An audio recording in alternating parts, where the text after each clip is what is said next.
Dalam sebulan terakhir, puluhan ekor kerbau di Rokan Hulu mati mendadak akibat penyakit ngorok.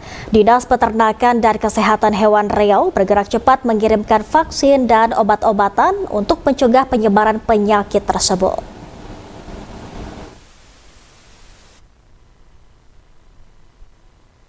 Pada Januari lalu, sebanyak 71 ekor kerbau di Desa Bangun Purba Timur Jaya dan Desa Menaming, Kabupaten Rokan Hulu terjangkit penyakit septisemia epizotika atau yang dikenal dengan penyakit ngorok yang menyebabkan kematian mendadak. Sebagai langkah pencegahan penyebaran penyakit SE ini, PLT Kepala Dinas Peternakan dan Kesehatan Hewan Provinsi Riau, Heri Afrizon, telah berkoordinasi dengan Dinas Peternakan dan Perkebunan Rokan Hulu dan telah mengirimkan vaksin serta obat-obatan lainnya.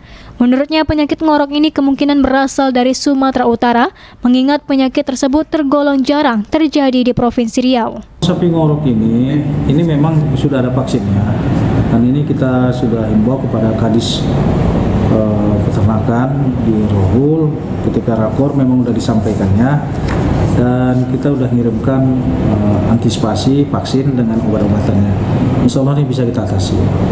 Tapi juga tidak menutup kemungkinan ini datangnya dari Sumatera Utara, karena sebelumnya di sapi ngorok ini jarang terjadi sih.